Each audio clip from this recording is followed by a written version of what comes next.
Our Constitution was made only for a moral and religious people. It is wholly inadequate to the government of any other. We've got a mental health problem in America. And one of the things we say back home is, if something's not right, like, how's that working out for you? Yeah. Yep. And then we know leadership's about influence, Greg. It's Yep. not about command and control, right? Because that all leads to manipulation.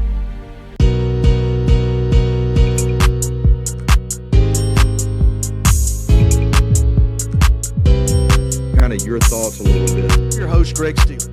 You already did that. Welcome to Leadership Unscripted. That's one of the better ones I've heard. That's really good. Welcome to Leadership Unscripted, where real leaders have real conversations about what it takes to lead with integrity in today's world. I'm your host, Greg Steely, Executive Vice President at Maxwell Leadership Foundation. And on this podcast, we sit down with influential leaders from education, government, and beyond to explore how values-driven leadership can transform classrooms, communities, and entire countries. And today, I have who has become a very, very good friend over the last 2 years, one of my favorite people. We talk more about football than we probably talk about anything. We talk about our kids, and I just can't be more excited to have our guest. Dr. Dewitt Smith is the Executive Director and CEO of Region 18 Service Center, and he's been a superintendent of schools. He's been a principal, an assistant principal, a teacher. I'm going to look at my notes because I want you to get what this guy is put in charge of by the state of Texas.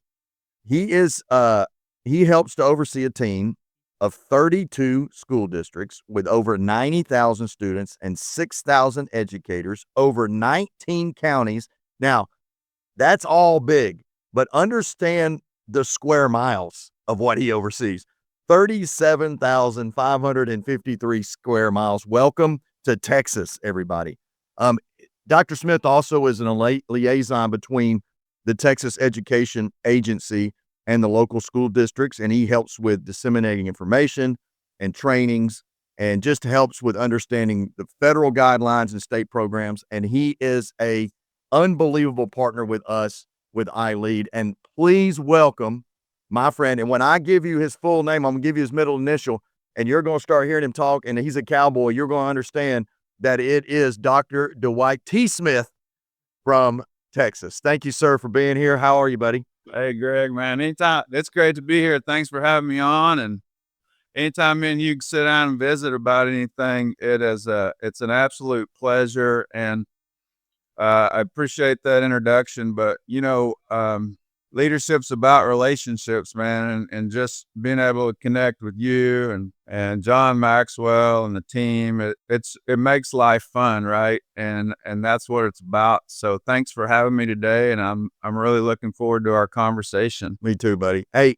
we talked a little bit before we got started, and we want to talk about your leadership journey because it's been pretty spectacular. And talking about how this, from your childhood to kind of now, and your view on leadership, which is such alignment.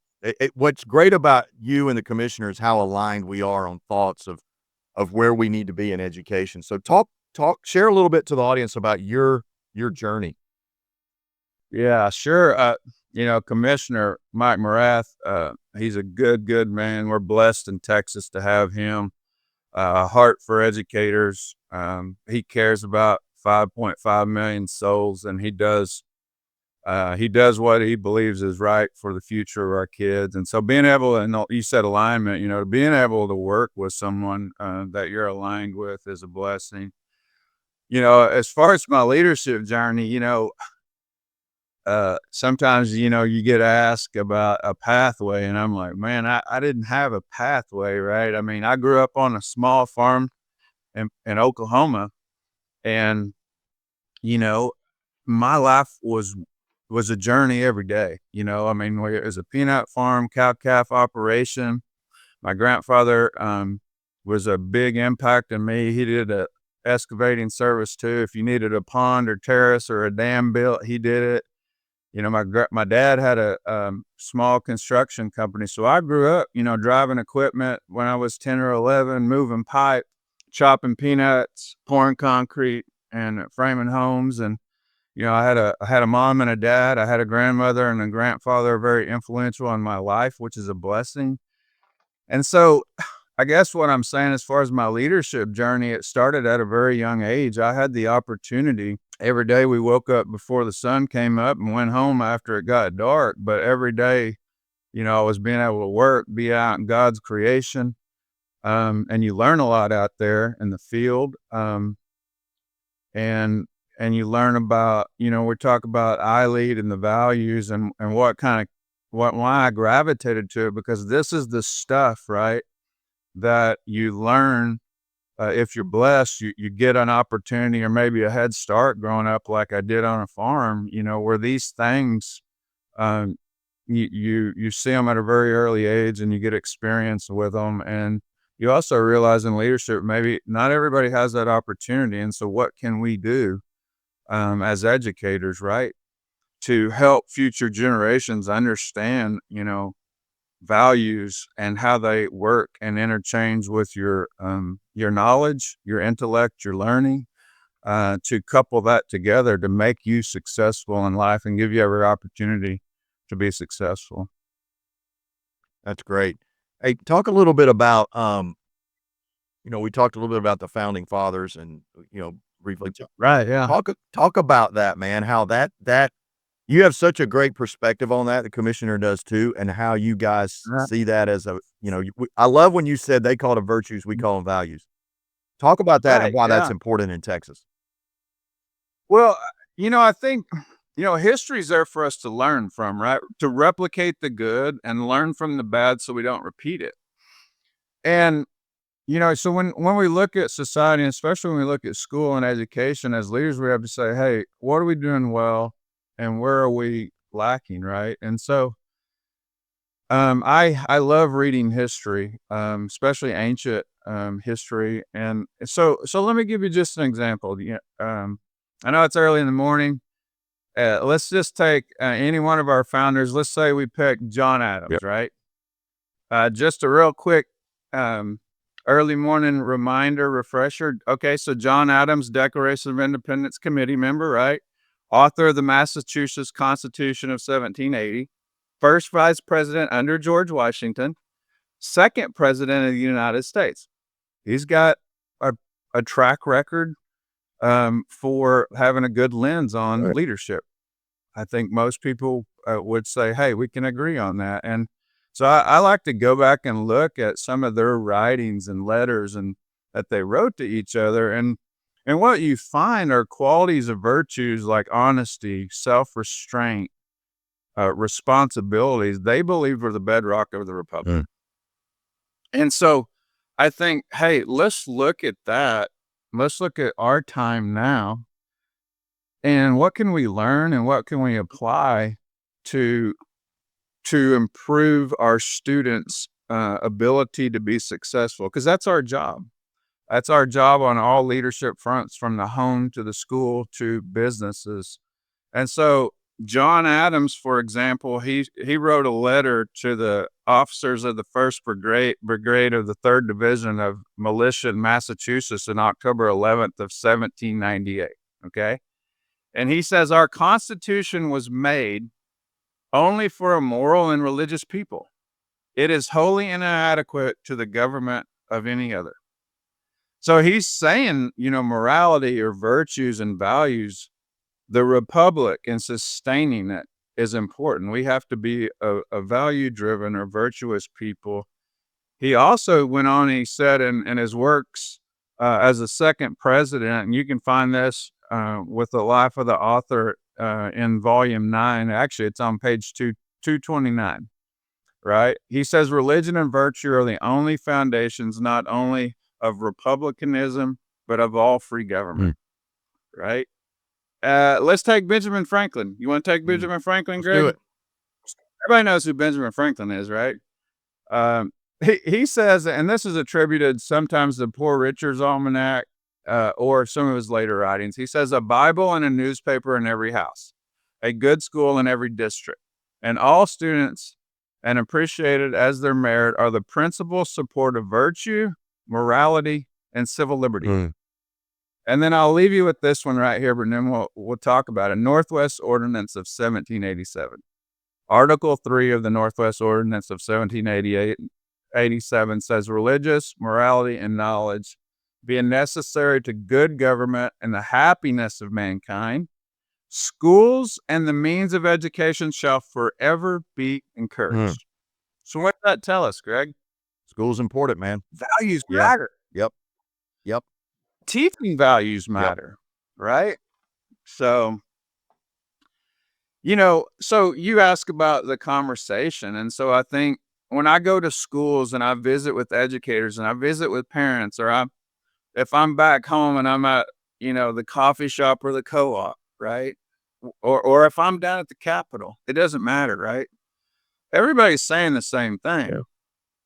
Moms, dads, grandparents, parents, hey, we need to do something, right? We need to do something so our kids have a good base, right? Around values, morality, virtues, principle, whatever we want to refer to them as, because people understand just like John Adams and the founders did. And you can go back further than that, right, in history.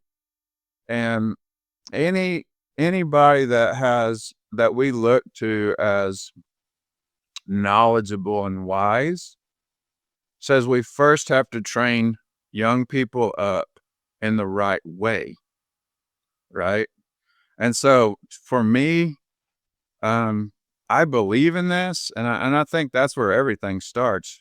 Do you believe in it? And then if you do, your job as a leader is to do something about it.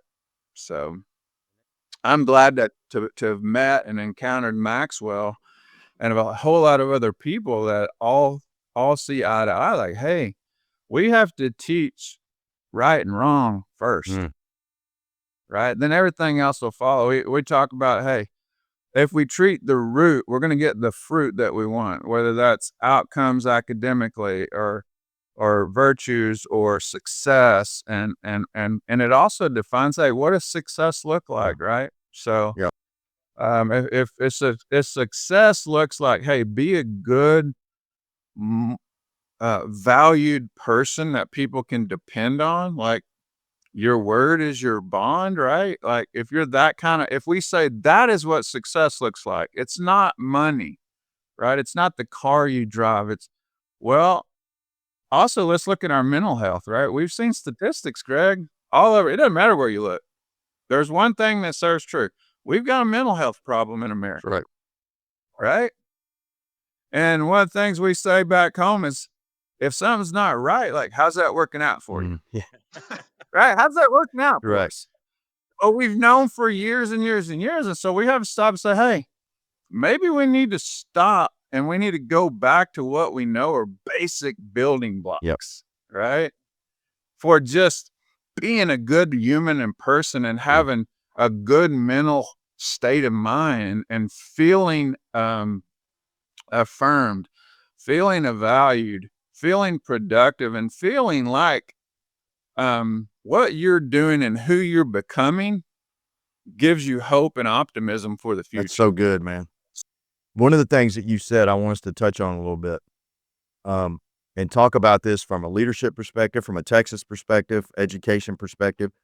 What makes in Texas, in your view and your leadership and your ESC and all your counties, what makes a successful student? At the end of the day, you guys are, everybody's building profile of a student.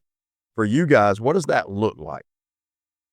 Okay, let's say we look at the core values with Maxwell, with Eileen. That's what it looks like.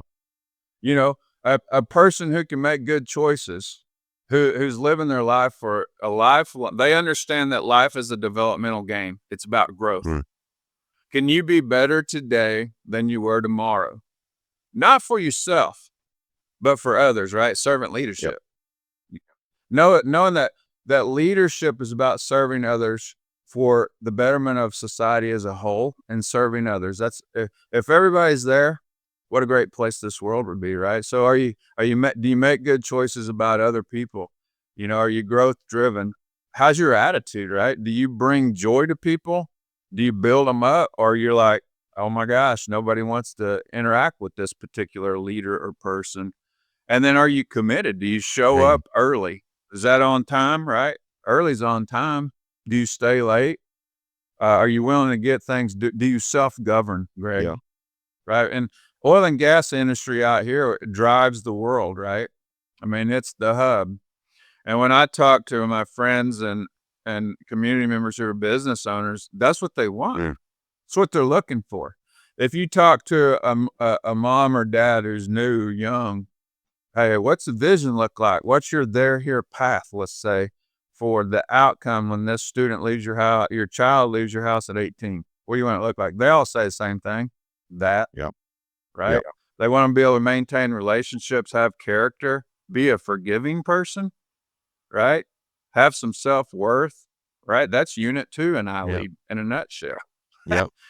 3 is being responsible. Have some courage to do the right thing. Don't let the wind just blow you around, meaning you know your values. You have a value system that no matter what happens in leadership under fire, you're going to hold true. Because when you do that, you live in reality. And when you live in reality, you make good decisions, right? And, do you take initiatives? Do you take priority? Do you own failure and give credit to others when you succeed, right? Are you coachable or teachable? Mm. Right? I mean, that's what I Lead's about. Yep. Yeah. Are you resilient? And then we know leadership's about influence, Greg, right? It's not about command and control, right? Because that all leads to manipulation, and that's all about me. The I Lead values are about we, Yeah. right? Yeah. As a leader. And imagine a world where in Texas, 5.5 million students understand this from K to 12, and then they graduate. What's the workforce look like? What's it look like out on a rig? Yeah. Right? When someone takes the initiative and says, hey, we got a problem here, we're not scared to report up. Because when you do that in the oil and gas industry, that saves lives, right? And You were right. and if you're worried about me, I don't want to do something that, might be controversial out there on the job, with management or with my teammates. If everybody's doing the right thing for the right reason, right? That's what I Lead's about in a nutshell. If I say, what's I Lead about? It's about doing the right thing for the right reason, being about the right stuff, growing the root so we'll get the fruit that we all want. And you're so right. I was with Governor Huckabee Sanders in Arkansas, and we had her on the podcast, which is, she's no DeWitt Smith, but she was great. And come on now. And she talked about the same thing, helping kids make the right decisions, right? That's kind of part of the educational process. And I know Texas, I know Commissioner Morath and you very well. Let's not think that you guys don't think arithmetic and reading and history are not important, right? No. But none of that actually pays off and bears the fruit if, as you say, you don't get to the root of it, which is what is the baseline of values that are helping you get there. And you guys have, you found I Lead. I mean, you're the one that found it. You found it and just said, man, this is the answer to help us get there. And you're seeing the results. Well, it's about an education in and of itself in isolation, right? It's not complete. The base of this, what we've just talked about as far as values, virtues, doing these things that we know work, that really allows you to take a good education, right? Because our standards in our state for, like you said, reading, writing, and arithmetic, they're high.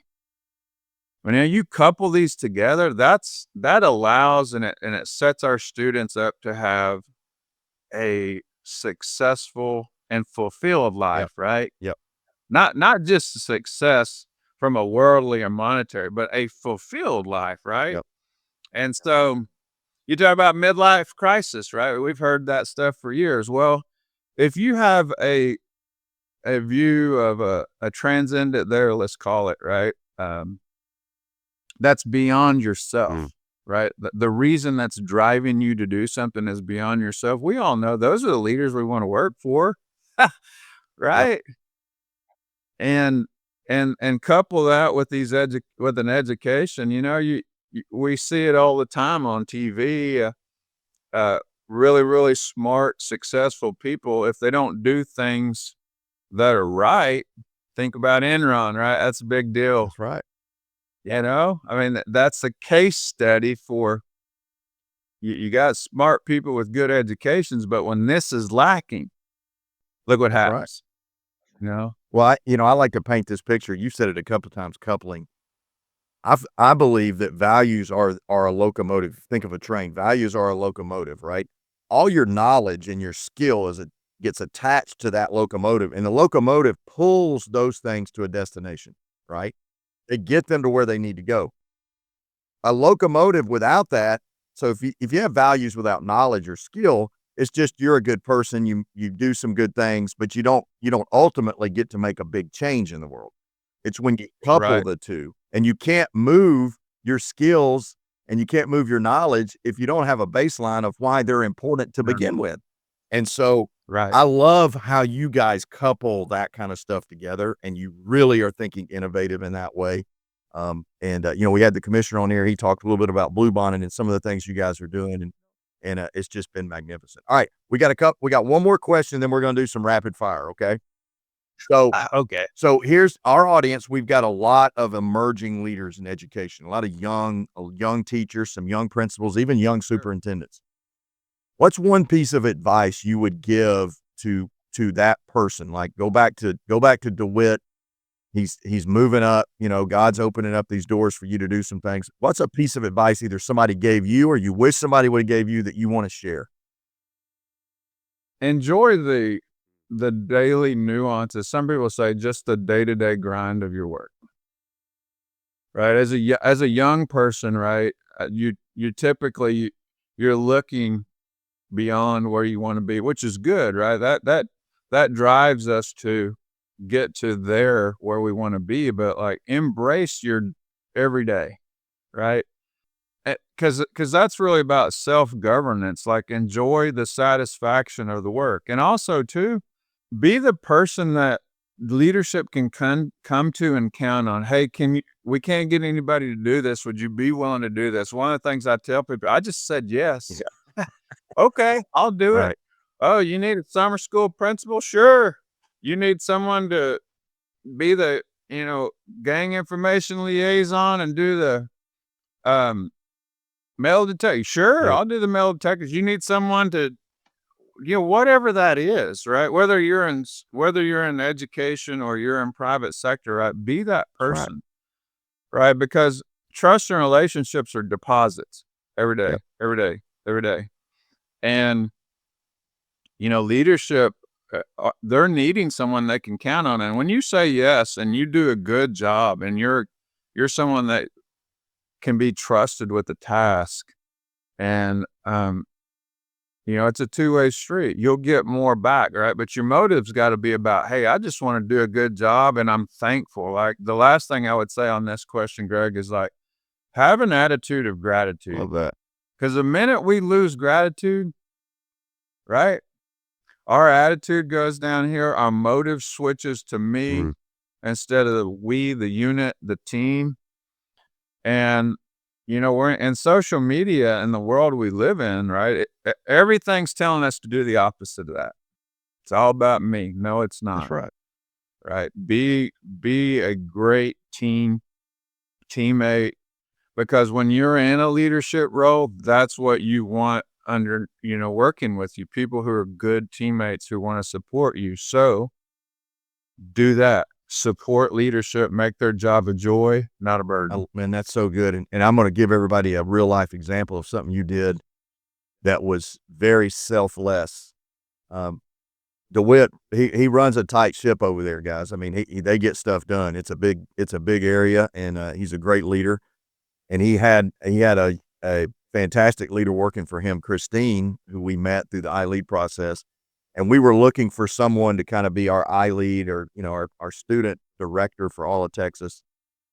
And DeWitt recommended Christine. I mean, his own person, his right-hand person, because he saw in Christine probably what Christine had not even seen in herself, and he saw an open door for her that was outside of the door she had been walking through. So that's when he talks about gratitude, selfless. That's selfless leadership. That's a leader who sees more and before and sees more in people than other people see. And dude, you're the best at that. And I tell that story to everybody, every educator I talk to, I tell that story. Don't hold on to your people. They're not yours to hold, right?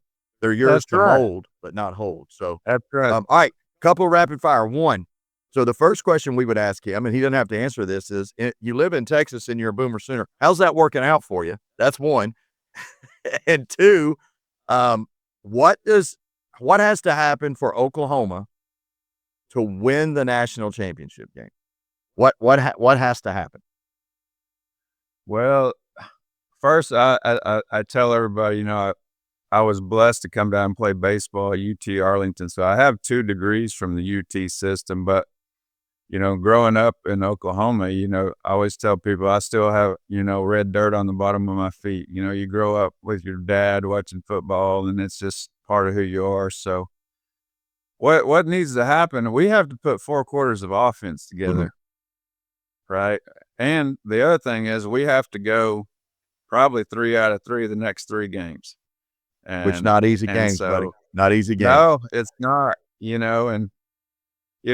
but being in the hunt, right? Yep. That's what matters. That's the thing with iLead, right? Every generation, we're responsible for our leadership. And being in the hunt means, hey, let's do what we know to be right, even though it may be difficult and hard. And everybody wants to say, oh, we're losing generations. Well, no. What can we do, to stay in the hunt, right? So I love that. All right, last question. You love your girls, right? Girl dad loves his girls. What is it that you would hope your girls have children one day? What would you hope they would tell their kids about what they learned from their dad? Well, I think what's the definition of success, right? My hope would be that somehow, along the way, I leave a legacy of, I'll reference King Solomon, Beatles wrote a song about it, yep, about life. And King Solomon's noted for saying at the end of his writing, what's the purpose of life, right? Yep. It's very clear. Serve God, keep all his commands, for this is the purpose of life. Yep. Right. So, obviously that's my personal belief in faith, in Christ and salvation. That gives us purpose. That gives us meaning. That gives us a lens on the world that it's not about you. Yep.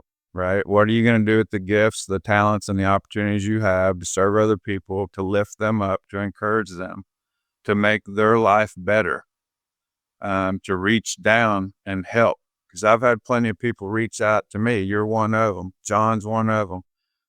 Linda Jolly, Commissioner Morath.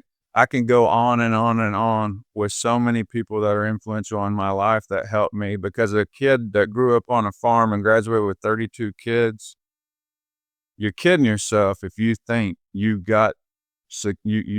blessed to be where you are by yourself. That's right. It doesn't happen that way, right? And that's humility in leadership and gratitude with everything you have, whether you want or you have plenty, Greg. Yeah. And so I think that's what I would hope. And it's dependent on us, because that chain will break. Yeah. That chain in our family or that chain in life in our country, right? And the republic is dependent upon each generation to say, hey, this is how we honor it, right? Because the minute we take what we have for granted, we won't have it anymore. That's good. That's a mic drop. So, that's a mic drop moment right there, man. That's a good place to stop. And man, I just, how much I love you. I appreciate you, your friendship, and us. We don't get to see each other as much, but we get to talk and text. And I just appreciate you greatly. I appreciate you being on the podcast. I know the audience is going to be just blessed by this time, and just hearing the authenticity of you. You're always very authentic, right? We know where you stand. We know who you are. We know the type of leader you are.